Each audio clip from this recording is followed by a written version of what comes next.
Hello दोस्तों, स्वागत है आप सभी का द अकाउंट्स वाला के इस यूट्यूब चैनल पर। दोस्तों, आज मैं लाया हूं आपके बिजनेस स्टडीज का पार्ट 2।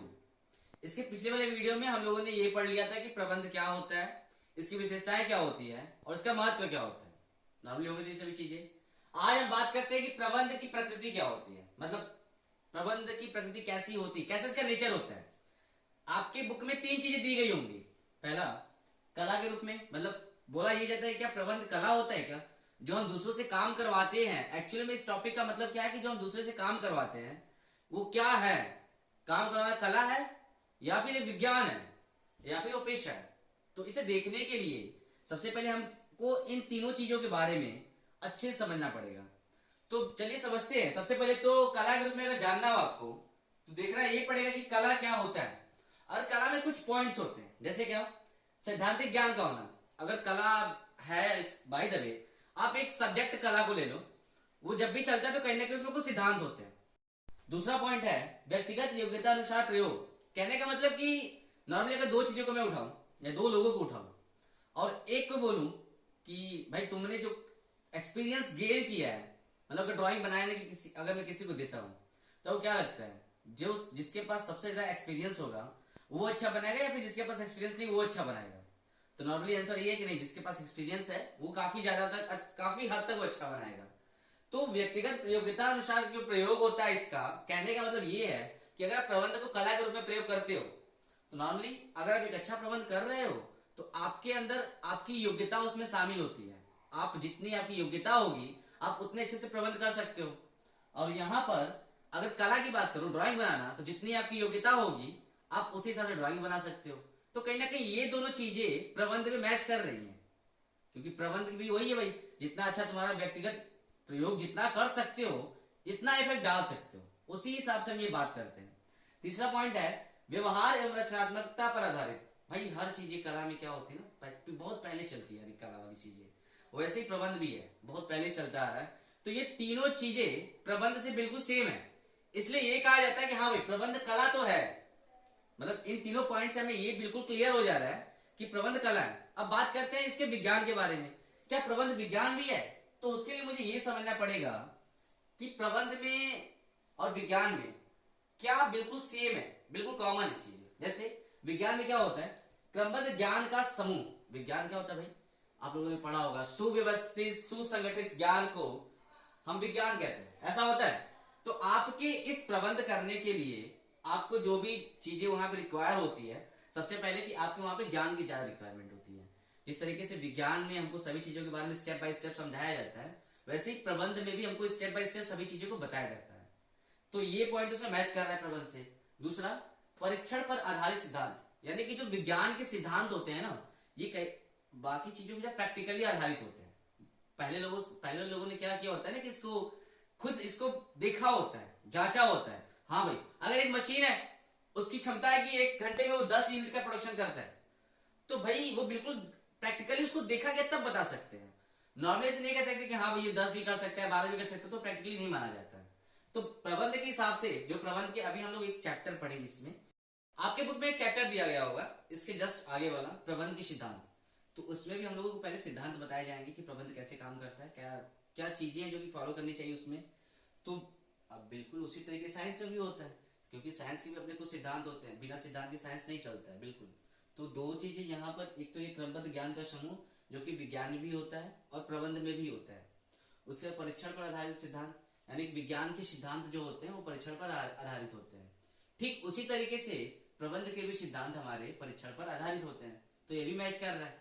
यानी कि एक बताओ, व्यापक वैधता, ये देख लेते हैं। व्यापक वैधता का मतलब कि आपने जैसे देखा होगा, अगर हम ऑक्सीजन और हाइड्रोजन को मिलाए, क्या बोल रहे हैं सर, ये तो साइंस में चला गया। अबे ठीक है यार, क्लास 10 में नहीं पढ़ा था क्या, वाटर वाला। अगर ऑक्सीजन और हाइड्रोजन को मिलाए तो क्या बनता है, वाटर बनता है, ठीक है। तो क्या लगता है इंडिया में ही सिर्फ हाइड्रोजन और ऑक्सीजन को मिलाने से पानी बनता है क्या? अगर मैं बात करूं सऊदी अरेबिया की, इंग्लैंड की, जापान की, क्या वहां पर कुछ और बन जाएगा क्या? नहीं भाई, वहां पर भी अगर आप हाइड्रोजन ऑक्सीजन को मिलाते हो तो पानी ही बनेगा, अलग से कुछ नहीं तैयार होगा। तो बिल्कुल यहां पर ये साइंस की चीजें बताई जा रही हैं जो कि हमारे बिल्कुल प्रॉब्लम से मैच कर जाएगा। तो इसलिए कला के रूप में अगर मैं कहूं या फिर विज्ञान के रूप में कहूं तो प्रबंध हमारा कला भी होता है और विज्ञान भी होता है। अब बात करते हैं पेशा का, क्या पेशे के रूप में भी प्रबंध होता है क्या? तो इससे भी मैच कराते हैं। पहले प्रबंध क्या होता है उससे देखते हैं और पेशा क्या होता है उससे देखते हैं, सिंपल से क्लियरली हो जाएगा। पेशा की अगर मैं बात करूं आपको अदर्स ऐसे ही बता दूं आपको तो क्या होता है। पेशा की अगर बात की जाए, पेशा एक ऐसी व्यवसाय मान लो तुम लोग, क्या होता है उसमें सबसे पहले तुमको एक अलग से नॉलेज की रिक्वायरमेंट होती है। पेशा के लिए आपको सबसे पहले नॉलेज गेन करना पड़ता है। बिना नॉलेज गेन किए आप वो काम नहीं कर सकते। फॉर एग्जाम्पल में अगर एक डॉक्टर है तो डॉक्टर जब तक एमबीबीएस ना करे तब तक वो अपना काम नहीं कर सकता और उसका काम पेशा कहलाता है। यानी कि पेशा एक ऐसा काम होता है जिसे करने के लिए सबसे पहले हमको पूर्व प्रशिक्षण की आवश्यकता होती है। उसे करने से पहले हमको शिक्षा लेनी पड़ती है और ये शिक्षा हम चाहे तो हम किसी से जा करके ले या फिर हमारे अंदर पहले से ही हो, ऐसा हो सकता है। तो क्या प्रबंध में ऐसा है क्या? तो सबसे पहला भली भांति परिभाषित ज्ञान। भली भांति परिभाषित ज्ञान का मतलब कि पेशा में भाई वही जो मैंने बताया कि सबसे पहले आपको ज्ञान लेना पड़ता है। ज्ञान लोगे नहीं तो काम कैसे करोगे? डॉक्टर अगर एमबीबीएस नहीं करेगा, ज्ञान नहीं लेगा तो कैसे वो काम करेगा? अगर मैं बात करूं एक चार्टर्ड अकाउंटेंट की सीए की, जब तक वो पढ़ाई न पढ़े, जब तक वो शिक्षा न ले तब तक वो काम नहीं कर सकता, ऐसा होता है। प्रबंध की बात करूं अगर मैं, तो क्या उसको करने से पहले पूर्व प्रशिक्षण की आवश्यकता होती है क्या? नहीं, हो भी सकती है और नहीं भी हो सकती है। अगर आपको प्रबंध करना है तो मे बी कि आप एमबीए कर रहे हो, आप एमबीए करके भी अच्छा खासा प्रबंध कर सकते हो, ये अलग बात है। लेकिन कुछ लोग ऐसे भी होते हैं जो कि पढ़े लिखे नहीं है बट फिर भी वो मैनेजमेंट करना जानते हैं, ऐसा भी होता है। दूसरे मतलब इससे मैच नहीं कर रहा, बिल्कुल नहीं मैच कर रहा।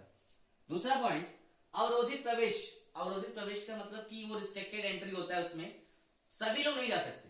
अब एक जूता सीने वाला है समझ लो, तो जूता सीने वाले को अगर मैं कहूं चल भाई तू मैनेजर बन जा, तो क्या वो मैनेजर बन पाएगा? अब वो आगे वहां पे लगा क्लिक ठोक रहे, क्या करेगा? मतलब इस लाइन में सभी लोग नहीं जा सकते, तो पेशा में तो नहीं जा सकते। लेकिन अगर प्रबंध की बात करूं तो जरूरी कि आपको प्रबंध करने के लिए एमबीए करना ही पड़ेगा। अगर आप खुद अपना बिजनेस चला रहे हो तो आप अपने से मैनेजमेंट कर सकते हो अपना, तो ये भी इसमें नहीं मैच कर रहा, ये भी नहीं मैच कर रहा। तीसरी बात करूं सेवा का उद्देश्य। भाई देख भाई, मेन जो मुद्दा होता है ना पेशा का, वो दूसरों की सेवा करना होता है। प्रॉफिट तो बाद में होता है। बड़ा अच्छी बात है इसमें कि प्रॉफिट जबरदस्त होता है। तुम डॉक्टर को उठा लो, वकील को उठा लो, मतलब आया तो है बंदा सेवा करने के लिए, लेकिन मेवा सबसे ज्यादा वही खाता, बाकी लोग छोड़ देता है। तो अगर मैं पेशा की बात करूं तो ये सेवा के उद्देश्य काम करता है। लेकिन अगर मैं प्रबंध करता हूं तो क्या वो सेवा के उद्देश्य से होगा क्या? अगर मैं 10 लोगों को बुलाता हूं अपने यहाँ काम कराने के लिए, मैनेजमेंट कराने के लिए, खटाने के लिए अपने यहाँ, तो क्या उसको मैं कहूंगा तू सेवा कर रहा है क्या? अब भाग जाएगा, दूसरे दिन वो आएगा ही। जब तक पैसे की बात ना आए तब तक सेवा नहीं कर सकता, ठीक है। तो ये सभी चीजें हमारे प्रबंध में नहीं होती, लेकिन इधर से जो भी चीजें कला में होती है वही चीजें प्रबंध में भी होती है, जो चीजें विज्ञान में होती है वही चीजें प्रबंध में भी होती है। पेशा की बात करूं तो इसमें नहीं होता। इसलिए हम कह सकते हैं कि प्रबंध हमारा कला भी होता है और विज्ञान भी होता है, बट पेशा की बात की जाए तो पेशा नहीं हो सकता। अब बात करते हैं प्रबंध के स्तर, यानी कि कितने स्तर पे प्रबंध किया जाता है। प्रबंध करने के कितने लेवल्स हैं, कितने लोग प्रबंध को करते हैं। एक संस्था है, एक संस्था में कितने ऐसे लोग होंगे जो कि प्रबंध को करते हैं। अगर मैं आपके घर की बात करूं तो आपके घर को चलाने के लिए कितने लोग हैं जो काम को करते हैं। तो सबसे पहले तो हम देखेंगे कि हाँ, सबसे ऊपर वाले पर, सबसे हेड वाले पे बैठे होते हैं मम्मी पापा, और साथ निभाना साथिया में कौन? कोकिला बैठी रहती है भाई। मतलब कोकिला मोदी छोड़ दो, इधर आ जाओ कि अगर बिजनेस में तुमको देखा जाए तो बिजनेस में अगर प्रबंध करना है तो प्रबंध के 3 लेवल्स होते हैं। सबसे पहला लेवल उच्च स्तर, टॉप वाले पर बिल्कुल, उसके बाद मध्य स्तर, इससे थोड़ा सा छोटा, और फिर आता है निम्न स्तर, परिचालन से कोई कह सकते हैं। किसी ऑर्गेनाइजेशन में उच्च स्तर की बात करूं तो उसमें आते हैं CEO, chief executive officer. Actually ये प्रबंध को टोटली चलाने वाले लोग हैं कि जो मैनेजमेंट करते हैं एक तरह से बिजनेस में। अगर मैं आपके स्कूल की बात करूं तो स्कूल में भी आपके टोटली स्कूल को चलाने के लिए सबसे पहले हेड पर एक बैठा होता है बंदा जो कि मैनेजमेंट कर रहा होता है, और जो हेड पे बैठा होता है उसको उस वहां का जो मैनेजर होता है वो हो गया। फिर उसके नीचे अगर थोड़ा बात करूं तो वहां पे एक वाइस प्रिंसिपल होता है। प्रिंसिपल ऊपर अपर वाले पे चला गया, और जो वाइस प्रिंसिपल है वो थोड़ा सा नीचे यानी कि मध्य स्तर पे।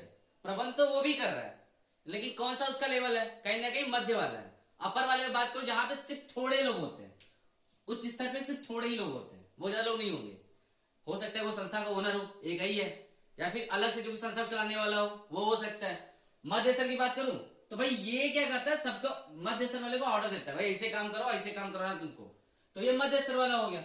ये मध्य स्तर वाले को हम कहते हैं कि ये उच्च स्तर और निम्न स्तर के बीच में एक कड़ी का काम करता है। अगर आपको नहीं समझ फिर से बता दूं, भाई द अगर उच्च स्तर का कोई मालिक है, एक ऐसा बंदा है जो कि ओनर है और सब कुछ ही चलाता है किसी बिजनेस का, तो ये तो उच्च स्तर पे हो गया।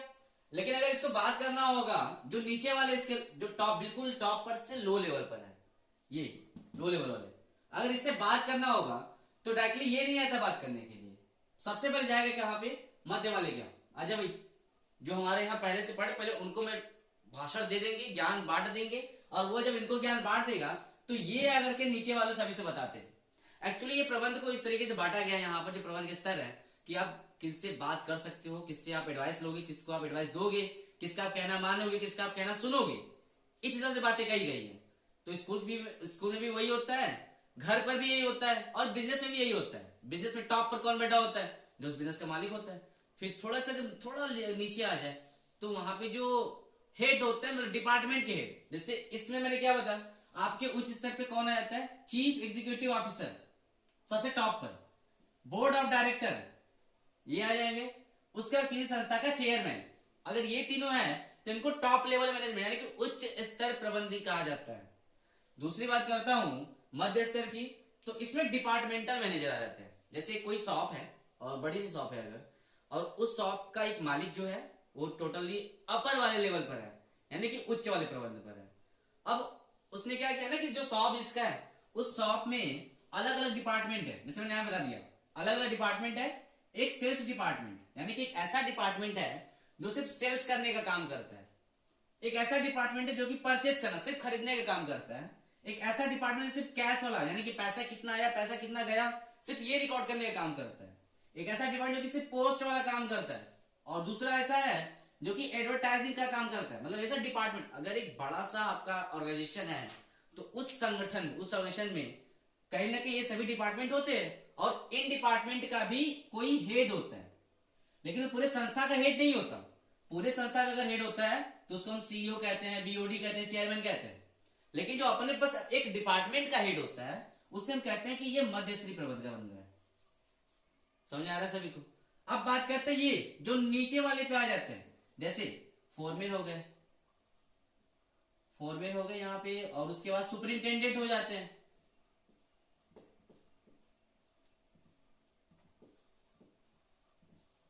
तो ये ऐसे बंदे हैं जो कि नीचे वाले पे काम करते हैं। आप लोग ये मत समझिए कि प्रबंध करने के लिए जो पता है जो वहां पर ना स्कूल में कर्मचारी वगैरह होते हैं वो इस प्रबंध में नहीं शामिल होते। ये तीनों एक तरह से अपने आप में एक मैनेजर है तीनों, लेकिन सबसे ऊपर वाला जो मैनेजर है उच्च स्तरीय वाला है, उसके जो मध्य वाला है तो मध्य स्तरीय में आ जाता है। जैसे किसी डिपार्टमेंटल का मैनेजर हो सकता है, किसी अपने स्टोर का मैनेजर हो सकता है।